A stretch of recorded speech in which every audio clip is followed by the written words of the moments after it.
Excellent. Good evening, everybody. It is May 13th, and here we are again on our virtual school committee meeting. I'll start by reading our vision statement. The Ashland Public Schools cultivates the academic and social emotional growth of each student through a supportive, collaborative, innovative, and challenging environment. Students will develop into self-motivated, resilient, lifelong learners who embrace their role as responsible contributors to a global community. This meeting is being recorded by WACA Cable TV, and our order of business this evening includes the call to order, our opening procedures, agenda review and adoption, some time for public comment.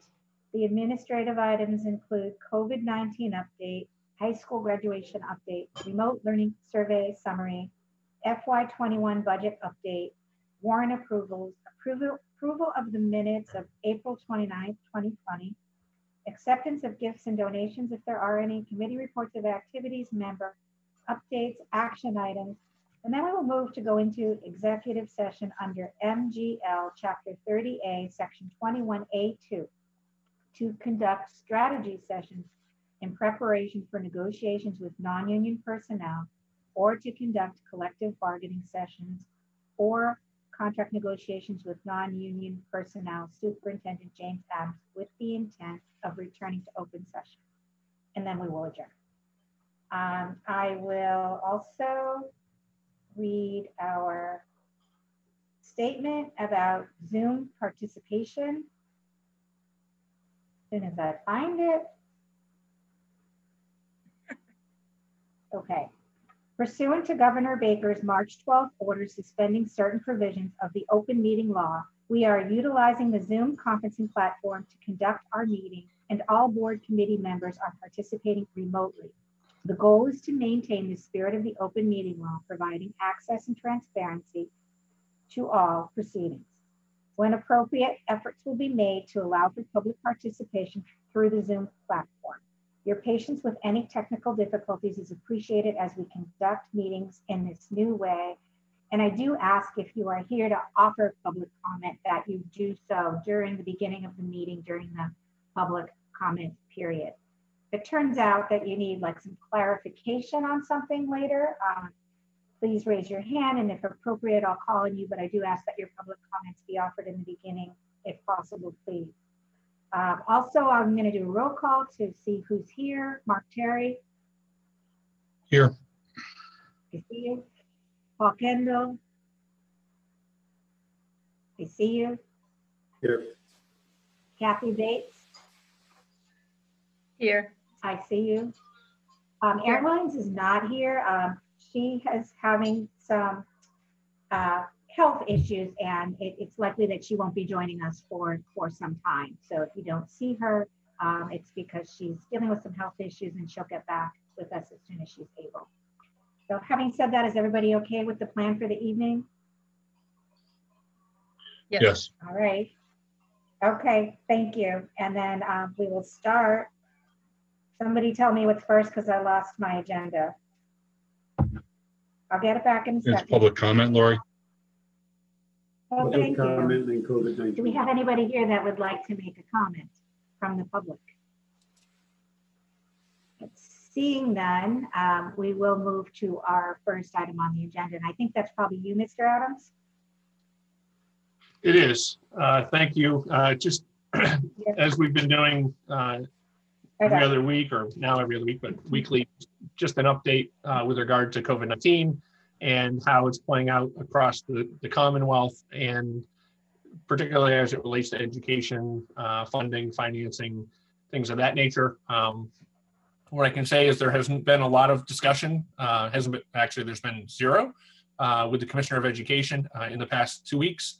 On Tuesday, I know the executive board of the Superintendents Association is actually having a meeting with the Commissioner as they are looking at the reopening of schools, whether it's summer and or fall. The further we push this out, I believe we will be focusing on more remote learning during the summer than we would be actually in school building opportunities, just based on all the data and the phases, if you will, that the governor mentioned yesterday. It's going to be a slow process. There's no doubt in my mind. We have about, as I mentioned at the last meeting, we got about 40 members of teaching staff, admin, Board of Health, site council members, and a variety of other folks who are going to start coming together to start talking about a framework that we may want to think about. Really, the framework will probably most likely come from the state, but yet I still want to have conversations because I think it's important that other folks in our community are engaged in the process, and because they may come up with something that we're not even thinking about. And I did share a document with the school committee that was published recently on school openings and things to start thinking about. So we'll be undertaking that tomorrow. Again, transportation, nutrition services, extended day, all these pieces are layers that we at least have to have conversation about. And then eventually each building will have their own group, because each building is really unique in their setup. They're unique in obviously the grade structure they teach and the class structures they teach. Yesterday, I think the majority of our principals were online. There was a Zoom session through the NEASC Association, and they had 4 different school systems, 2 in Germany, 1 in Denmark, and 1 in South Korea, and talking about their openings, because they're now open, right, in some of their school systems. One caveat I will say is, with the exception of the Danish school, which was a public school, the rest were independent private schools. So they have some flexibility in terms of even financial components. They don't necessarily have to follow along with the German, the 2 that were in Germany don't have to necessarily follow along with the German educational requirements, but they have in terms of education, but they do in terms of opening a facility. So I found it to be interesting, and it just makes me think and ask more and more questions. The Danish principal of her school really emphasized a lot about communication, and as we go through the process, all the steps along the way, communicate with your community to let them know, hey, we're following advice given to us by public health officials. We're following advice given to us by, in her instance, the government of Denmark, right? Because that's how education is pushed down, unlike our local boards. And we get advisories, if you will.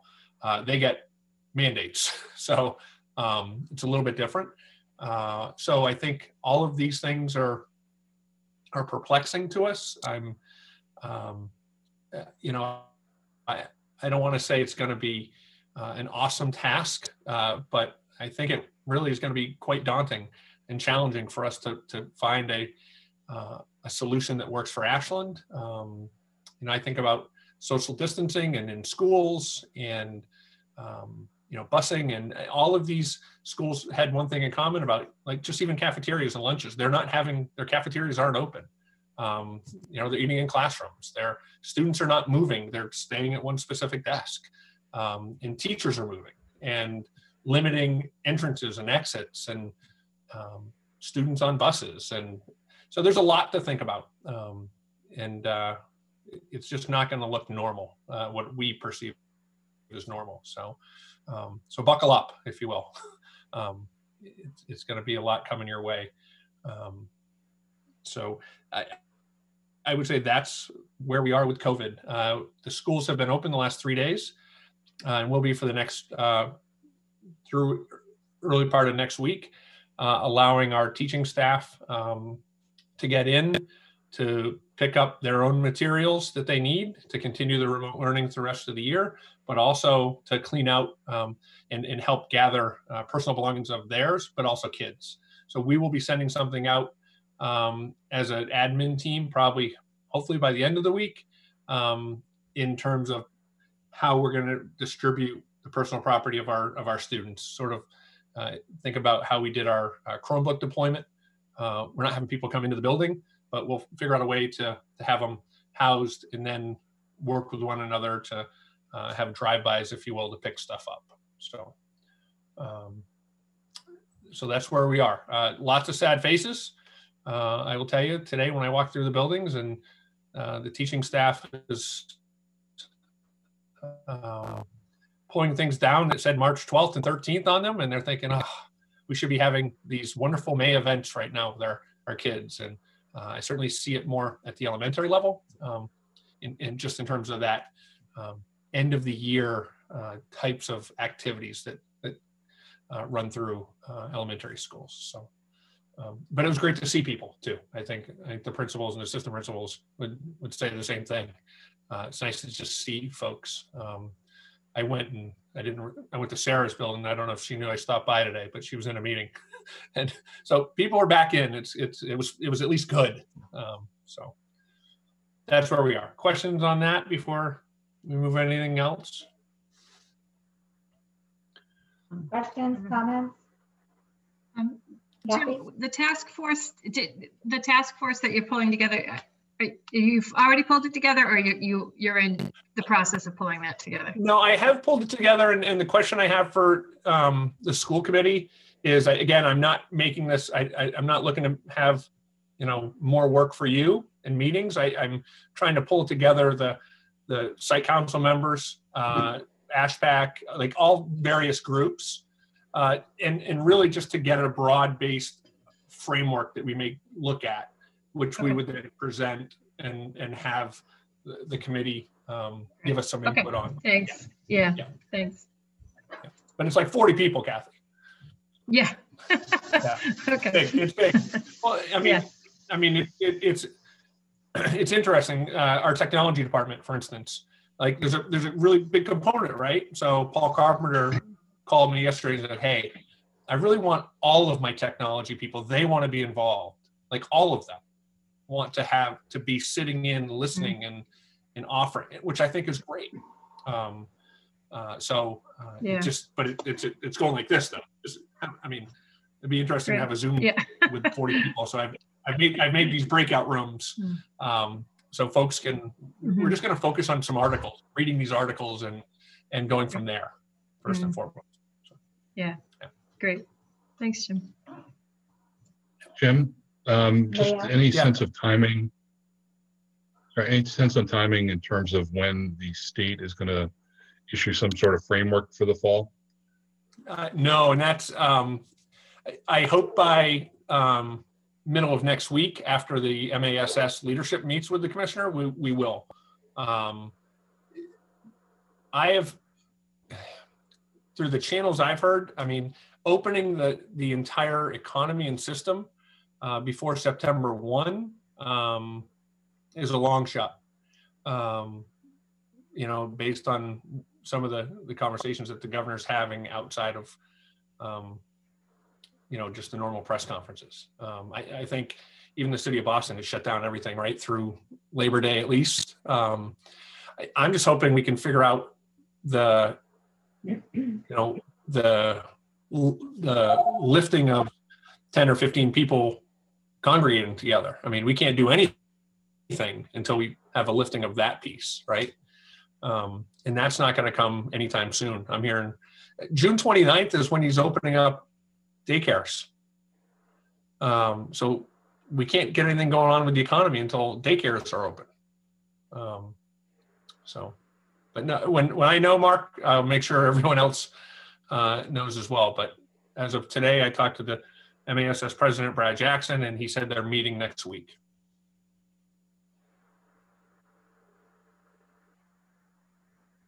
Thanks, Jim. Any other questions for Jim? Yep. Okay, moving on, then we have the high school graduation update. I assume that's Kelly. Yeah, I wanted Kelly to come in and just give a brief update. Oh, Jen? As to where things are. So, you're unmuted, Kelly. You're good to go. Hi, everybody. Okay. And I know I sent you a copy of the letter that I sent to the students and the parents last Friday. So basically just a Thank short you. timeline. Once we knew that May 4th wasn't happening, we did a survey to students and parents that kind of just wanted asking people to rate the importance of certain things, such as being able to celebrate together, having faculty present, timing, as well as listing 7 different styles of graduation that we had heard most frequently mentioned, both by families that have been and students that have been reaching out, discussions we had had with class officers, etc. And then last Tuesday, Jim, myself, Joe Richardson, both chiefs, I think that was it, met to kind of discuss some of those options and what what were we able to do, So I think it's become pretty clear that actually, that obviously the choice that most of us would want is a traditional graduation, and it does not appear that it would be an option even later in the summer. Everyone, as Jim just said, many things being shut down till September 1st. So we kind of had some discussions about the different ideas that had been thrown out and ranked, and they were kind of all over the place, and took kind of a combination of the top couple of ideas that people had voted for. So we're proposing, or I'm proposing the ability to come together and walk the stage that we traditionally set up in the gym, and doing that over the course of 3 days, so that we're able to do it in small groups of students. And WACA has been amazing in helping us with everything we need to do. And so they would be there to film it and then put it together to create a graduation ceremony that can be shown on the station on June 7th. We intend to film speeches. We intend to film student performances. Students have to have their they have to propose that they'd like to do a performance to us by Friday. And the idea would be that it'd be very limited amount of people in the gym, and then the students in smaller groups lined up outside, spaced appropriately, or in the main lobby, and being able to come in one at a time or a couple at a time into the gym with their parents. We said initially at least 2 guests. We're obviously waiting anxiously the governor did say he's going to speak about graduation on Monday. So I'm hopeful that maybe, I don't know. And then, students, and the idea would be students and families would come in one door and go out another door, and we would be keeping distance. And then we'd hope to follow that up with a parade on actual graduation day of graduates around town in their caps and gowns with their families in their cars, and a chance for the community to celebrate them. The chief was very supportive of that. I've had some conversations with Ed Berman, Dave Mary, and the things that they can do to support it. We anticipate handing out caps and gowns on the days that we do materials, going back to students that Jim just mentioned. But we're waiting till Monday or Tuesday to kind of have what are the group sizes going to look like, et cetera, and whether or not we'll do it, how we'll bring the students together over the course of those 3 days. That's it in that. Am I freezing? Excellent. Does anybody have any questions for Ms. St. Clair? I do. Kelly, do you have any idea of the parade route? No, say that again. Sorry, my internet is being wonky. Do you know the parade route yet? You probably don't. Well, I don't. So what we did, we have a list of all the seniors and their addresses from when we did the signs. So I actually sent that to Ms. Paolini and Ms. Walsh. to say, you know, is this something you can take a look at and see if there's bus routes that we could use, or something like that that would get in the general vicinity of all the seniors. Oh, yeah. We're going to be Yeah. able to really drive by everyone's house, but creating, so Ms. Palini just graciously about an hour ago said she was going to take a look at it and get back to me. Great. Wow. So we're, you know, we had some discussions about hopefully driving through at least the high school on that day, and we'll see what else we could come up with. Yeah. Well, I know it was hard. It's hard to please everybody, but I'm happy. You know, I think it marks the day. It's going to happen on that day. So yeah, we had, you know, almost 25% of our students rate that it was important to have it in June rather than later. You know, we have kids that are going to the military July 1st.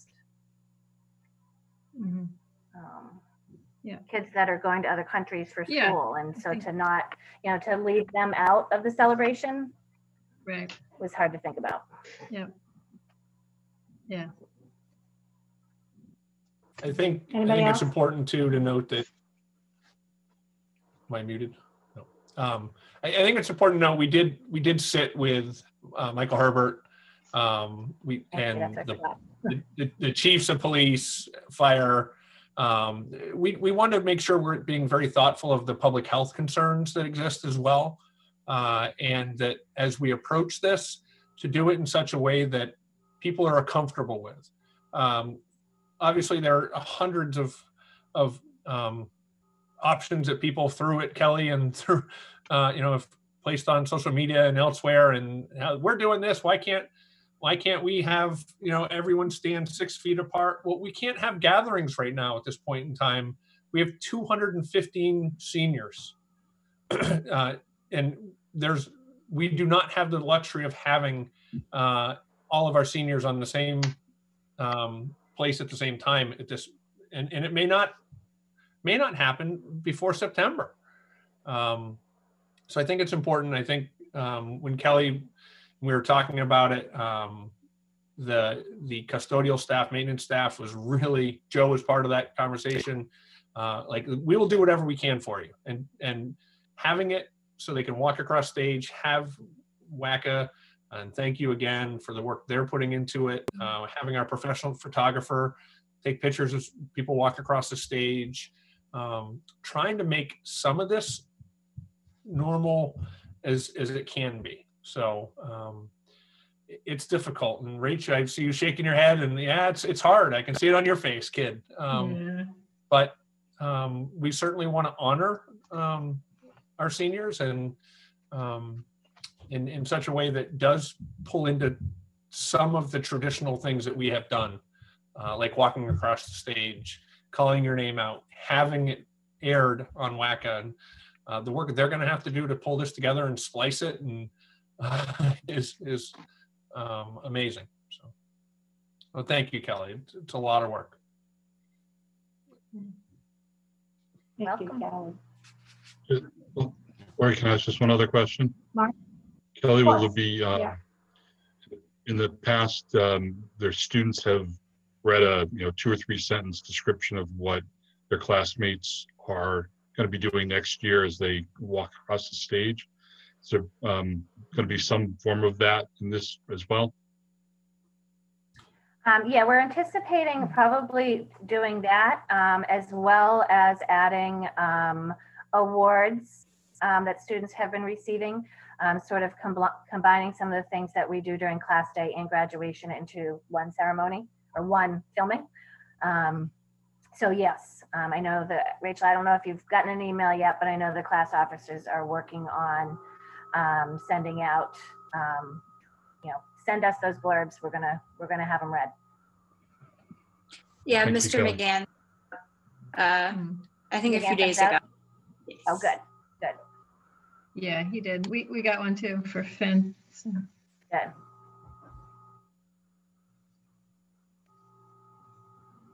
All right. Anything else?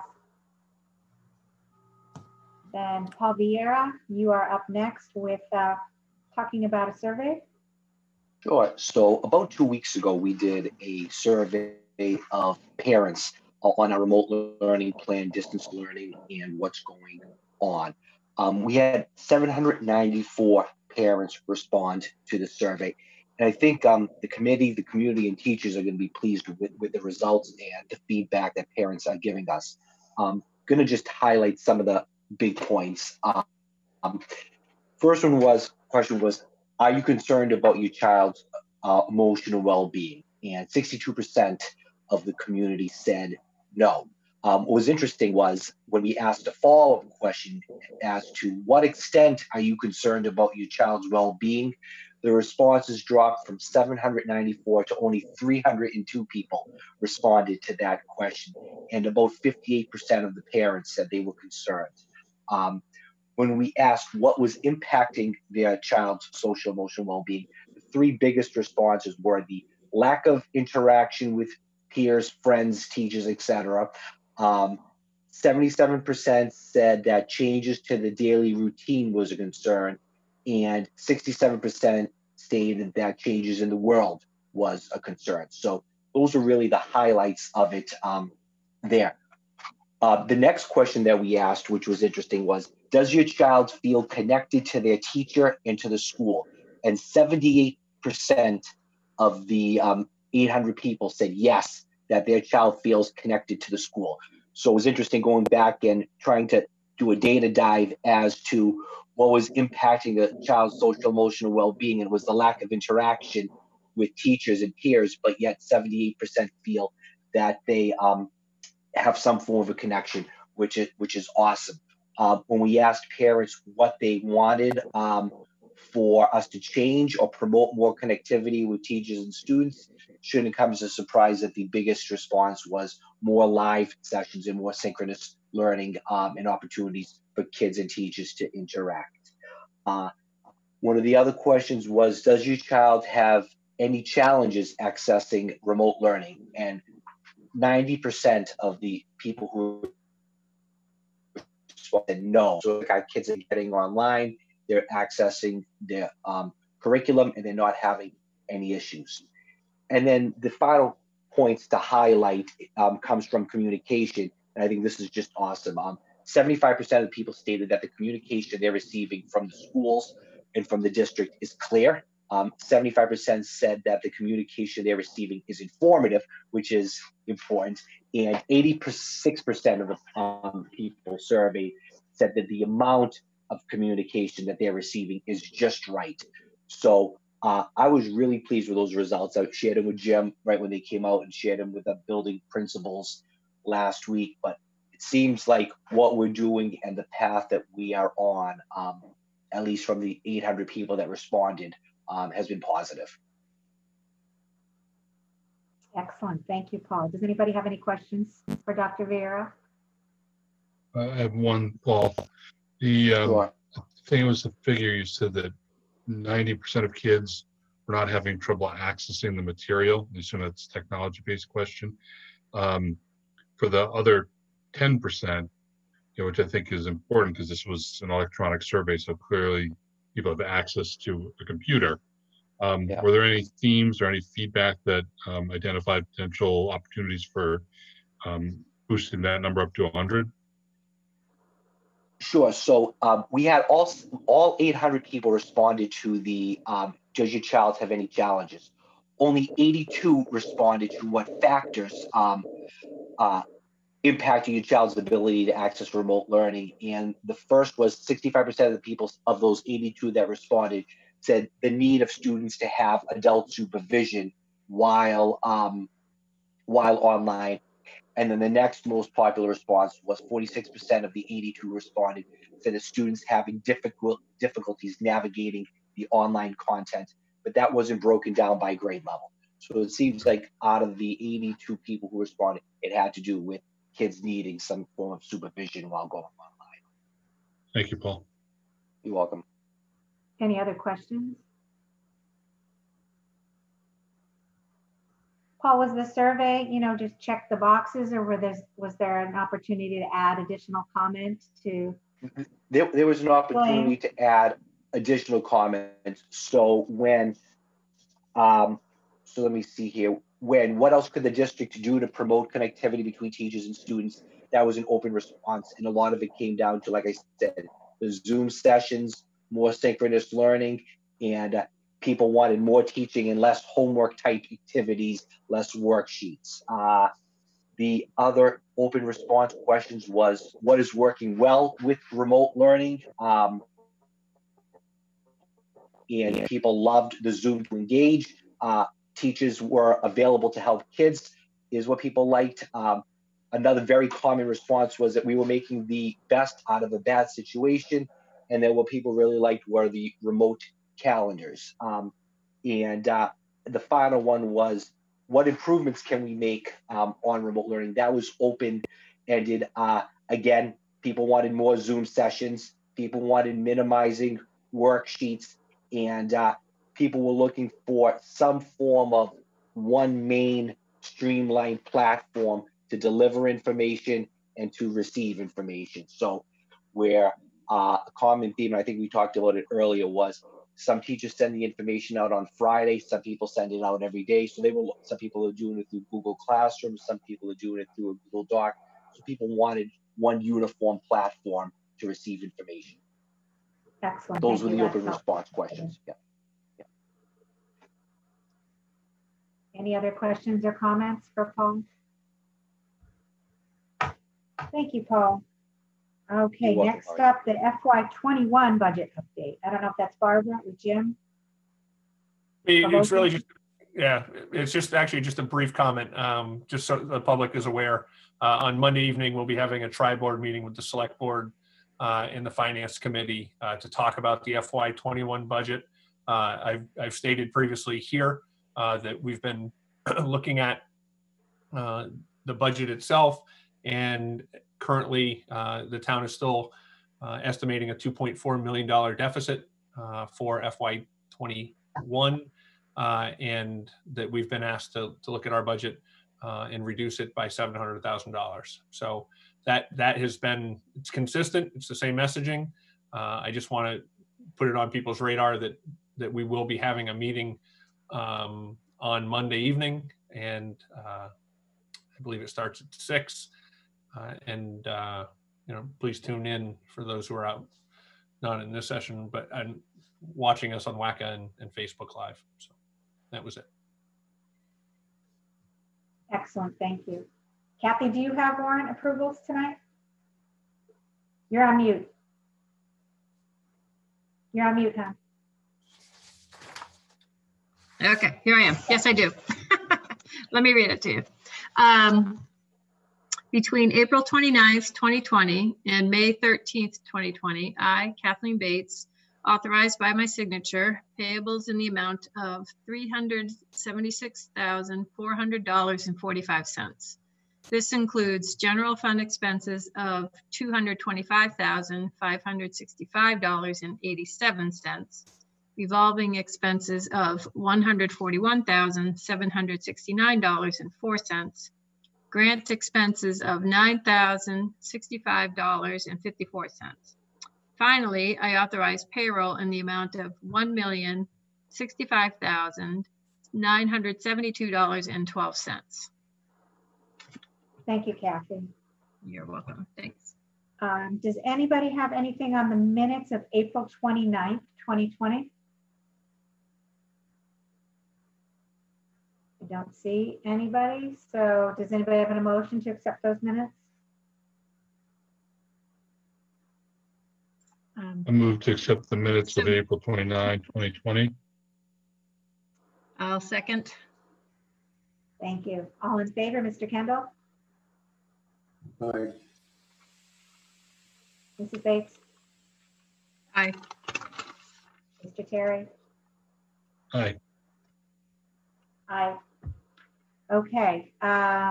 Committee reports and activities. Does anybody have anything? Rachel, where are you? Are you here still? I'm here. Lori, I think you Talk skipped to us, gifts. Rachel. Do we have gifts and donations, Lori? Oh, gifts and donations. Thank you. We do. I'll make it brief so Rachel can speak. Thank you. Sorry about that. It's all right. Juan and Roberta Flores, $75 to the Grab and Go Lunch Program. Robert and Joan Gofrati, $300 to the Grab and Go lunch program, and Joseph and Patricia Kastovich, $50 to Grab and Go, for a total of $425. Thank you. Do we have a motion to accept those gifts and donations? So moved. Second. All in favor? Kathy? Yes, aye. Mark?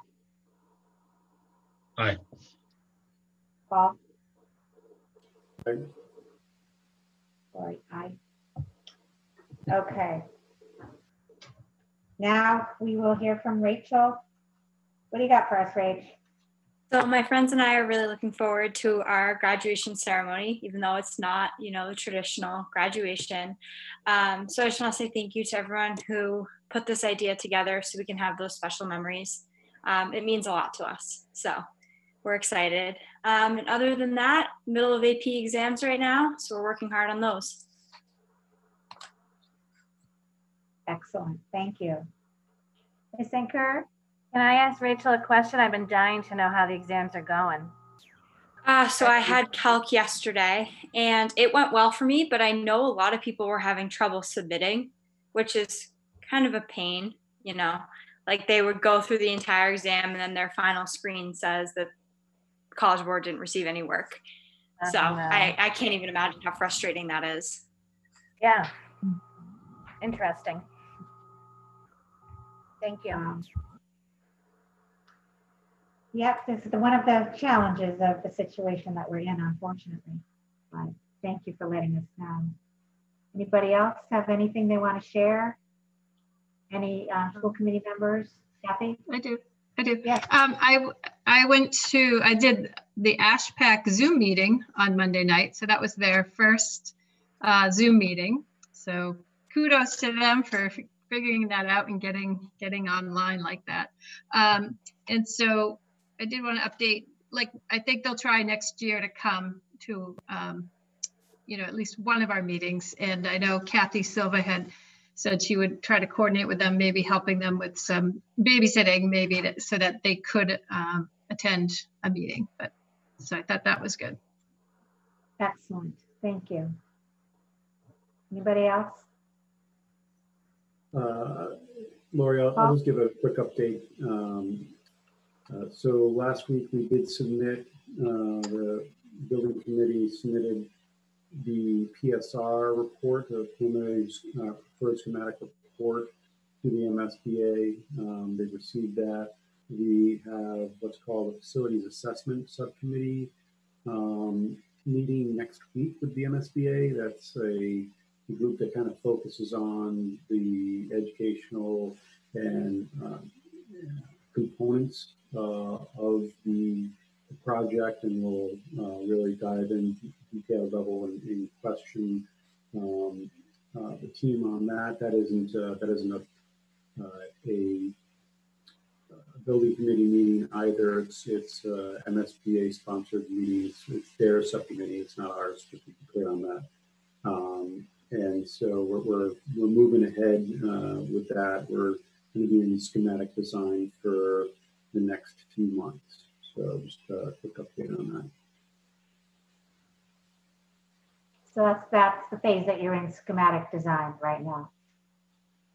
Yes, so in schematic design, the design team will be meeting with different groups, whether that be educators and different other people, to try to work through design elements. And the goal is to be about 25 to 30% designed at the end of schematic, so we can have a true budget number to work with for the fall. Excellent, thank you. Action items are the same as they've been, and I'm going to move to go into executive session unless anybody else has anything they want to say before I take that action. Everybody good with the meeting for now? Okay. Yes. So I move to enter into executive session under MGL Chapter 30A, Section 21A2, to conduct strategy sessions in preparation for negotiations with non-union personnel, or to conduct collective bargaining sessions or contract negotiations with non-union personnel, Superintendent James Adams, with the intent of returning to open session. Do I have a second for that motion? I'll second. Thank you. And I'll take a roll call vote. So Kathy Bates? Aye. Mark Terry? Aye. Paul Kendall? Aye. Gloria Tosti, aye. So we will move into executive session and we will return. Thank you. So, and just to clarify,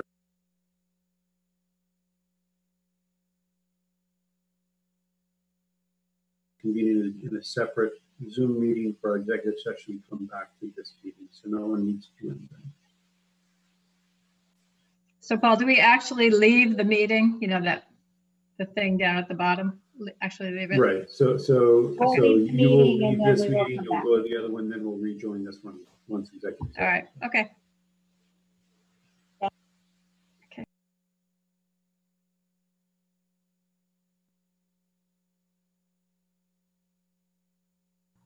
All right. Thank you. My goodness, look at everybody patiently waiting. Thank you so much. I'm going to make sure that everybody's back. Kathy Bates, Mark, Paul, are you here? Yep. Here. Here, Lori. We should probably take another. I see Paul speak. Okay. Yes. I'll take a roll call. Paul Kendall? I'm here. Mark Terry? Also Kathy present. Bates? I'm here. Yeah. Okay. And I'm here, obviously, and thank you. We've just returned from executive session where we went to discuss the superintendent's contract for a couple of different reasons. One is because we had come to some agreements in starting in December of 2019 and January 2020 that needed to be revisited in light of this pandemic and the situation that we're in. And also because we needed to get some budget information to Barbara.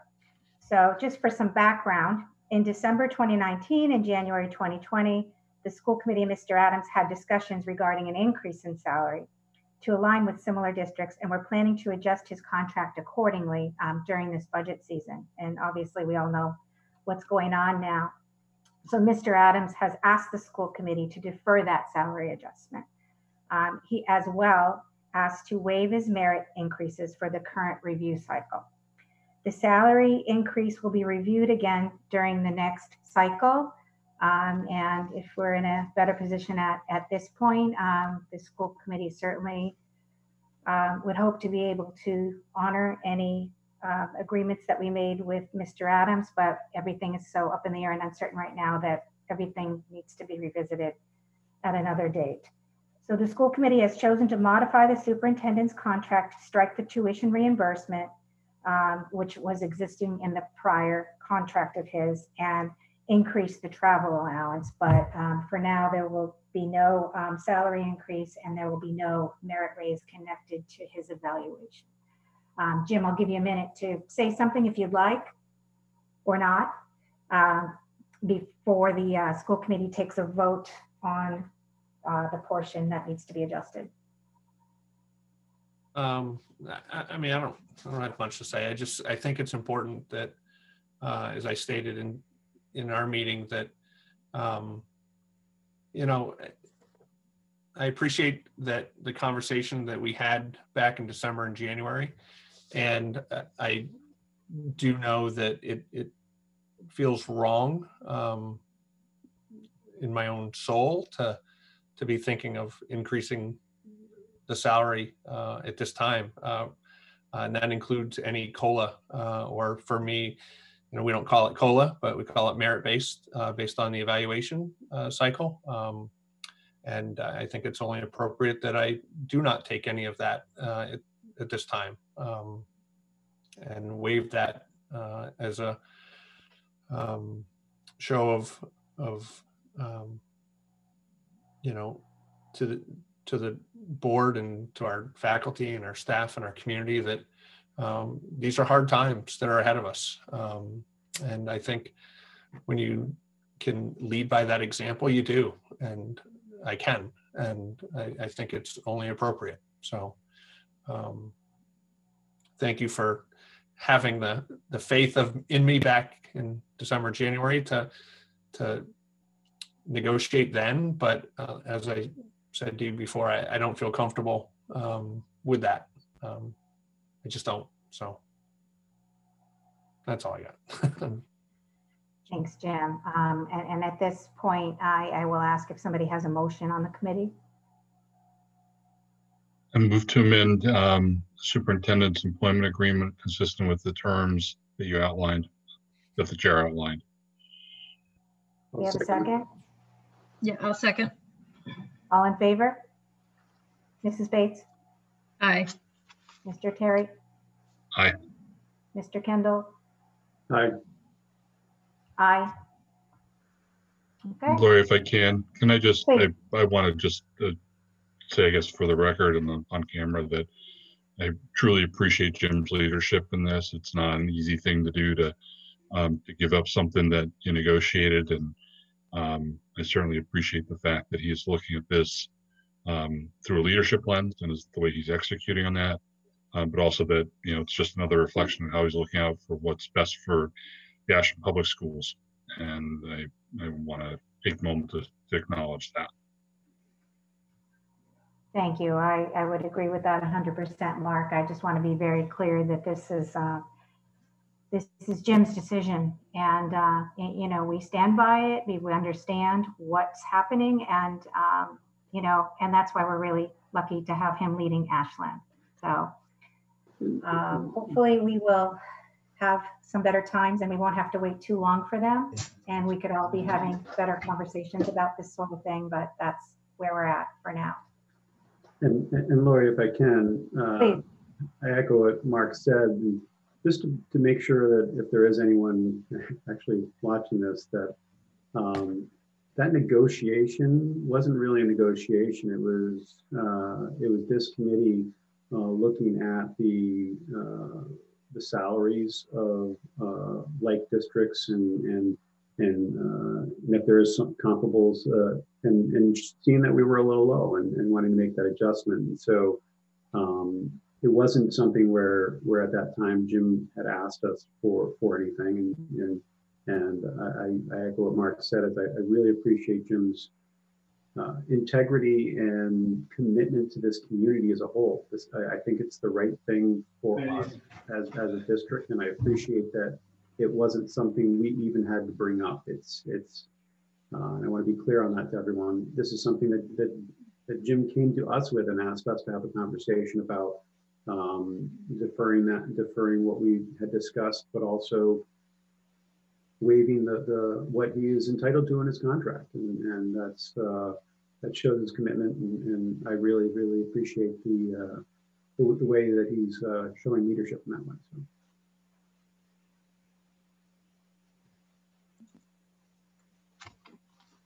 Lori, just a procedural thing. I'd like to also make a motion to defer the final execution of an amended agreement to you on behalf of the committee. We have a second on that? I'll second. Thanks. All in favor? Paul? Aye. Kathy? Aye. Mark? Aye. Aye. So thank you. Put something together, Jim, hopefully, and we'll work on it, and we will be back at our next meeting, hopefully, to finalize everything, or at least to just update the community on where we're at. So thank you all. I know this is a really difficult and challenging time for everybody, but also hopefully has its bright spots in that you are tuning into that as much as possible. And thank you for all you're doing with your staff and with your own families, and you know, showing up at these meetings. It's just one more thing, I know, but it's really nice to see all your faces, and I hope you're all doing well. So thank you for all you do, and I can't wait to talk to you about better things someday. Have a good night, everybody. Do we have a motion to adjourn? So moved. I'll second. All in favor? Kathy, Aye. Paul, Aye. Mark? Aye. Aye. Good night, everybody. Okay. Thanks, Great. everybody. Thanks. Thanks, See you Jim. later.